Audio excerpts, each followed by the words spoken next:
Calcite is an incredibly important mineral for life here on Earth, past, present and future.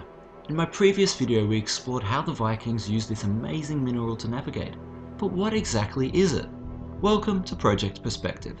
Calcite, or calcium carbonate, is made of one calcium atom, one carbon atom and 3 oxygen atoms. It all begins in our ocean. Under the sea.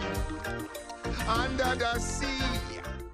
It's the mineral that these little dudes build their homes with. But let's focus on one. The hard stuff we commonly know as coral is made of the mineral calcite. Polyp secretes the calcite out of itself, building for safety and to chase the light. The building blocks used to make the mineral are dissolved in our oceans. The little critters like the coral polyp and the snails scoop up these components out of the ocean and combine them together to produce the calcite construction materials for their beautiful underwater mansions. But all these things must eventually come to an end. And if these reefs get broken up or buried, after tens of thousands or millions of years we get a rock called limestone. If this limestone is metamorphosed, it turns into the more popular rock marble, a desirable building material used by an emperor to pay homage to his favourite wife, to build structures to worship deities, recall the lives of the influential, or simply to show off at dinner parties. But not all limestone or marble has this fate. A lot obviously remain in the ground, but in the ever-evolving landscapes that shape our planet, the limestone is not safe from change. As with all rocks, they will never escape the eventual breakdown by erosion, completing the rock cycle. But carbonate rocks, like limestones, can be broken down in quite a unique way. Limestone can dissolve.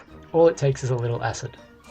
Now the one I've just used is pretty strong. You may not realize it, but our rainwater is acidic as well, but ever so slightly. So over thousands or more years, limestone on land can be eaten away as the rain seeps through cracks, in turn forming structures like caves and sinkholes. But it's not all over there. Some of that water that dissolves the limestone closer to the surface is also responsible for forming new calcite in the form of these crazy looking formations called speleothems. The amazing thing about this is that because they are formed by rainwater, scientists can cut them open and read the growth rings like a book. The book records the age and the chemistry of the rain, which we use to map out past changes in climate, temperature variations and rainfall rates, all from this mineral calcite.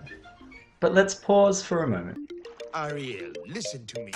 The human world, it's a mess. And remember back to our corals, the start of the calcite journey. If limestone can dissolve away to form a cave, can the sturdy mansions of our ocean friends also dissolve away?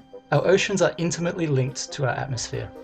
A warmer atmosphere means warmer oceans. The same goes for carbon dioxide. The more of it in the atmosphere means the more of it will be reacting with the ocean. When carbon dioxide and water react, we produce carbonic acid. Acidification of our oceans is well documented, and it is on the rise. And this has consequences for our calcite building buddies down there. It's only going to get harder for them to construct their homes, and if the acid levels continue to increase, we may in fact find ourselves in a situation where they start to completely dissolve away. Every rock and every mineral has a story. This has been Calcites. Let me know if you thought this story was worth telling and whether you'd like more. Thanks for being with Project Perspective.